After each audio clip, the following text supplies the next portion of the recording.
The Economic Freedom Fighters is celebrating its 12th anniversary this week.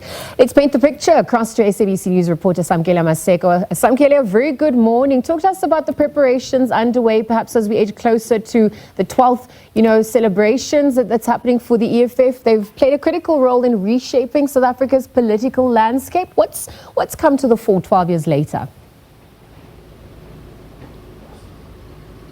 Indeed, these are the Economic Freedom Fighters. The July 26 movement will be commemorating its 12th anniversary here at the Khayelitsha Rugby Stadium. What comes to mind was the formation of this political movement when they went to the Kopi after the Samkele massacre, when they met at Uncle Tom's Hall, and ultimately the EFF's highest moment, particularly when it comes to legislative politics within the National Assembly.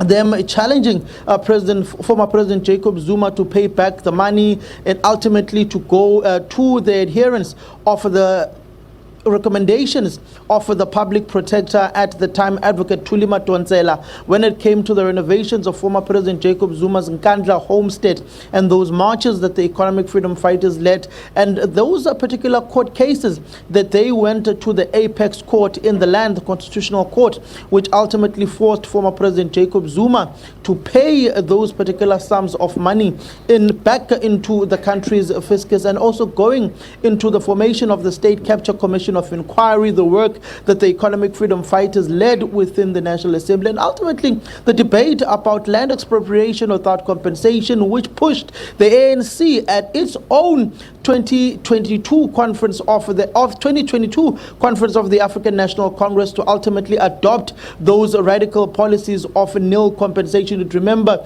Ronald Lamula, the Minister of International Relations and Cooperation now, whom was ultimately leading that debate on behalf of the governing party in Parliament, but ultimately the push did come from the Economic Freedom Fighters. From a legislative point of view, the EFF has played a critical role in shaping the policies of the country in one way or another. But ultimately, if you look at the height of the Economic Freedom Fighters, there you go to their 10th anniversary at the FNB Stadium. You remember there was a momentous occasion that marked that decade of the Economic Freedom Fighters, 10 years of existence within the country. You saw them filling up the calabash in Johannesburg, the FNB Stadium. That would ultimately result to the capitulation of the ructions within the Economic Freedom Fighters, the ructions where you saw a huge exodus of senior leaders of the Economic Freedom Fighters, Dr. Mbuyiseni Ndlozi after their last NPA last year, and ultimately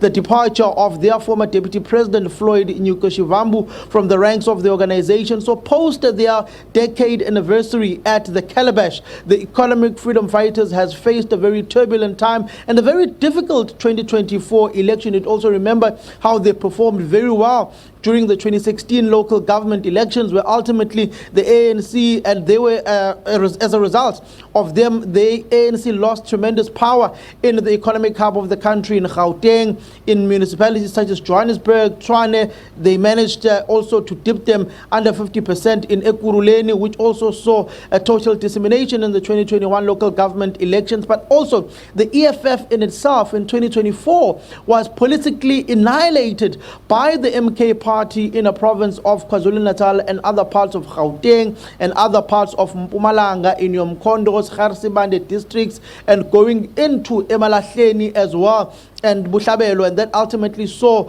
the MK party defeating the EFF in Mpumalanga, in KwaZulu-Natal, and edging and eating into their base in provinces such as Gauteng. You've seen recently in the by-elections, particularly in Mfuleni, where you saw the MK party defeating the EFF. So the Achilles heel of the Economic Freedom Fighters politically has become the MK party of former President Jacob Zuma. But I am not alone. At this particular dome that has been constructed by the Economic Freedom Fighters, Julius Malema, the leader of the EFF, will speak at about 12 o'clock midday. My colleague Abra Babria will be with me in covering this particular anniversary, which is going to be a very much fiery speech by the leader of the Economic Freedom Fighters, that they are not defeated, they are on the resurgence, particularly looking at some of the results in by-elections in Seshego in his own ward.